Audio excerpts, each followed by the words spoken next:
Yo yo, it's Dante PhD here, uploading my first YouTube video. I never expected my first video to be about Diablo 3, considering I haven't played this game in years. But I wanted to share my Rainbow Goblin farming experience from Season 20 to help those who are still searching for Cosmic Wings. First things first, what are Cosmic Wings? On the screen, you can see my character equipping it. The wings are in the shape of a butterfly, but the kicker is the cosmic background. It's an absolute beauty to look at. On top of their beauty, they are very rare, so there's some feeling of accomplishment if you've managed to find one that you can boast to others who see it, right? The reason they are so rare is because they are locked behind 3 layers of RNG. The first layer of RNG is that a goblin must spawn in a zone, and what I mean by a zone is a named part of a map. For example, the Royal Crypts in Act 1. At most, only 1 goblin can spawn in a given zone, with the exception of Pandemonium Fortress levels 1 and 2 in Act 5, which can spawn either 0 or 2 goblins. Each zone has their own goblin spawn chance. For reference, a high spawn chance is considered 33%. Next, the second layer of RNG is that the goblin must be a rainbow goblin, also called an RBG, not to be mistaken with an ABG. An RBG looks like this, whereas an ABG looks like this. See the difference? When a goblin spawns in a zone, it has a chance to be one of 10 different goblin types, and the chance that that goblin is a rainbow goblin is roughly 3%. Finally, the third layer of RNG is that when you kill an RBG, it will leave behind a rainbow portal to a zone called Whimsydale. This zone has a less than 1% chance to spawn a unique monster called Princess Lillian. If you manage to find her and kill her, she will drop the Cosmic Wings 100%. So let's do some quick math here. Optimistically speaking, let's say you're feeling lucky, right?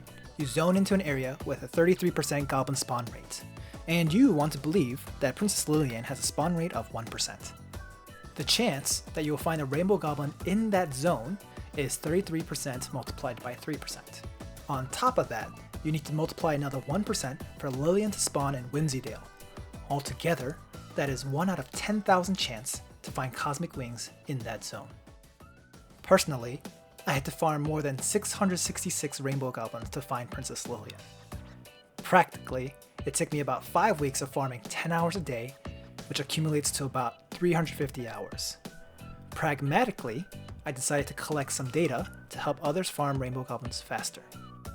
Unfortunately, I started data collection towards the end of my journey. I didn't know it was going to be the end of my journey, but I found Lillian at a certain point, and so I don't have that much data. The first set of data I collected was to determine a goblin spawn rate chart for many zones in several acts. I will post another video doing a full clear with some commentary. I confess I will have missed some zones that have good goblin spawn rates, so please comment down below explaining what zones I've missed that others should definitely know about. Regardless, I spent 5 days doing full clears and collecting goblin spawn rate data. And here are the results. Note that the number of goblins includes when I found an RBG. I will post a link to the results in the description below. Many of the recommended routes had good goblin spawn rates, but one had to consider the trade-off between the number of zones cleared and the clear speeds. The best zones to farm by far was Pandemonium Fortress levels 1 and 2, because they could yield 2 goblins 33% of the time.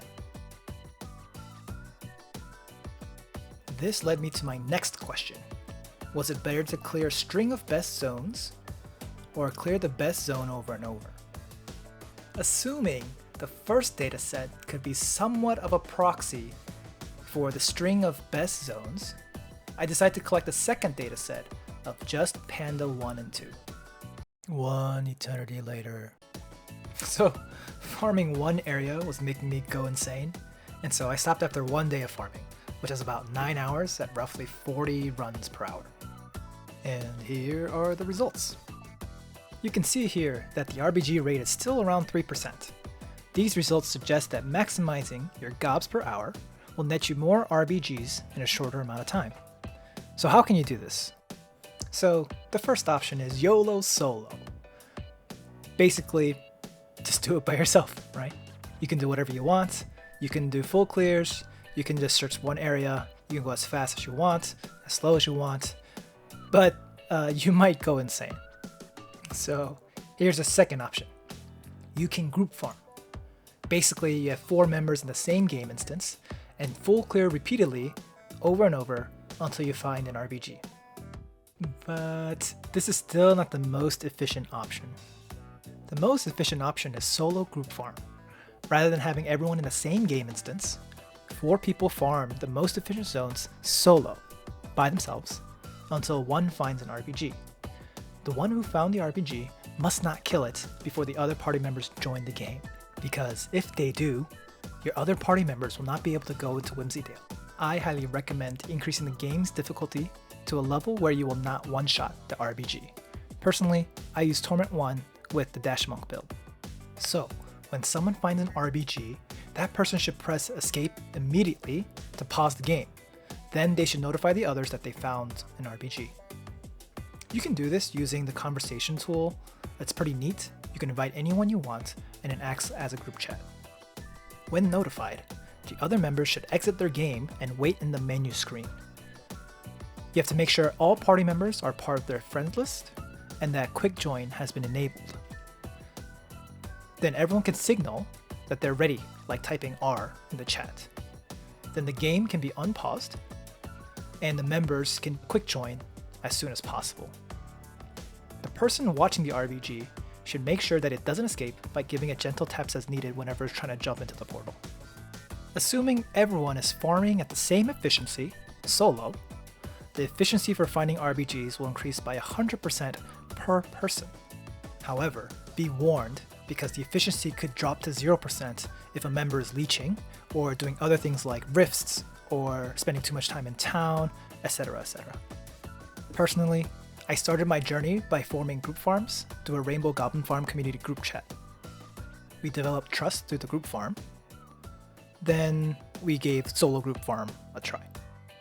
While we were learning to solo group farm, sometimes we killed RBGs before other members could join.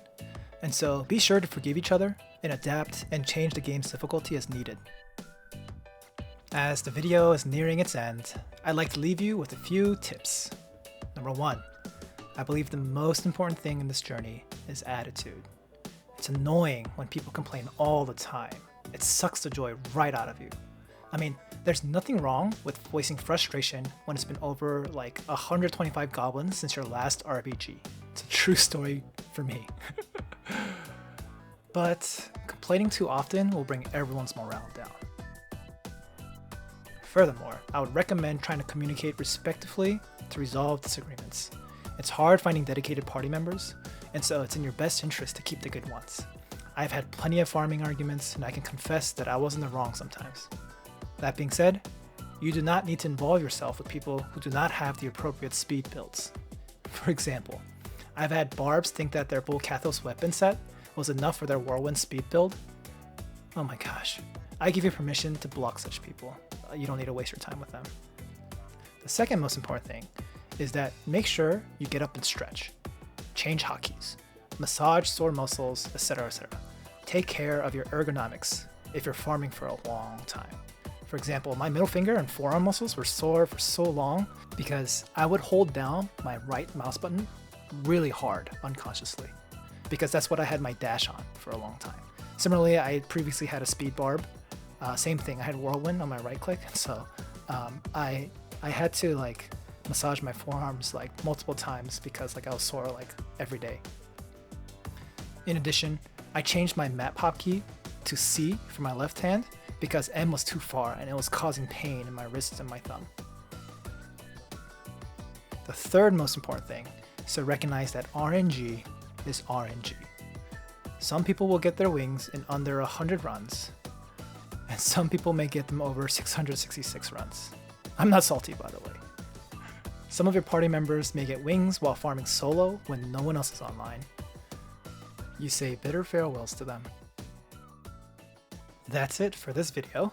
I hope it was informative, and I hope it will help you on your own Cosmic Wing journey. Please like and subscribe. Peace, peace.